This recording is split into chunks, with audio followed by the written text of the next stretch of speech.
Namaste, Prakash here. May I ask you a question? So today we are on 10th of July 2020. What were you upset about on 10th of July 2019? Are you able to recall? What were you upset on?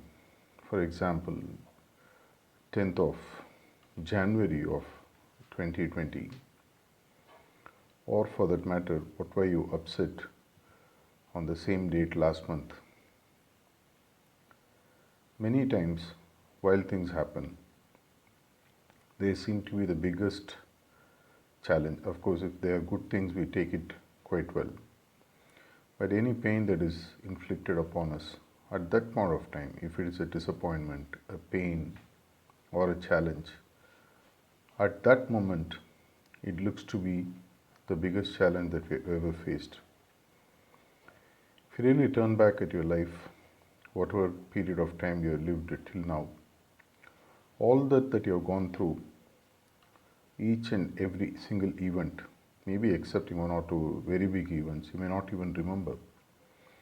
But yet, while it happens, they are the biggest challenges we face, causing us the biggest pain, physical, many times emotional, and then we tend to suffer for a much longer time because we tend to lick the wounds, as they say, keep revisiting.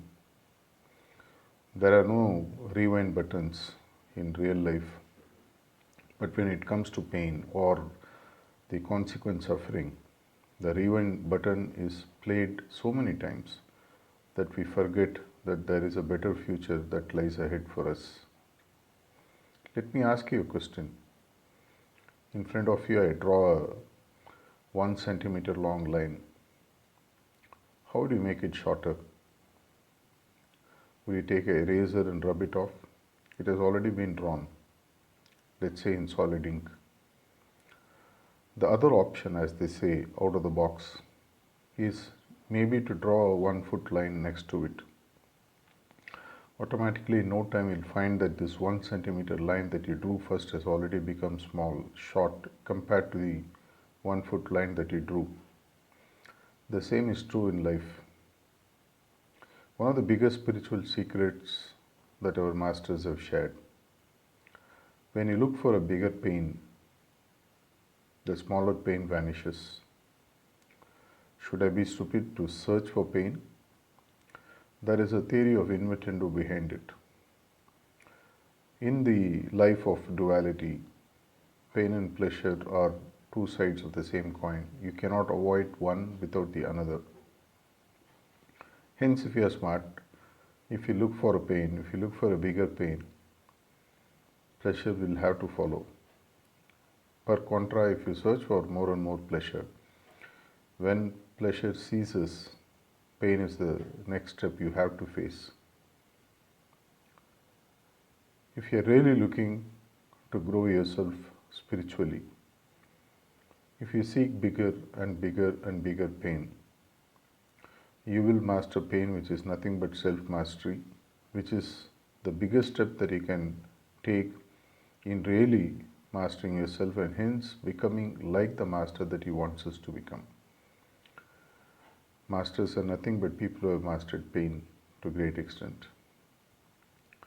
If there is one thing that we need to do with the pains that we come across in day-to-day life, pain of disappointment, physical pains, pain of other related stuffs, relationships, material issues, the key is to look for a larger or a bigger line next to the current line.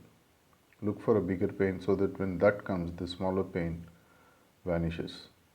Much bigger secret is that the more pains you face, which is true even in material life, the bigger the challenge, the better our unfolding of the potential that we have inside of ourselves, which means I tend to grow.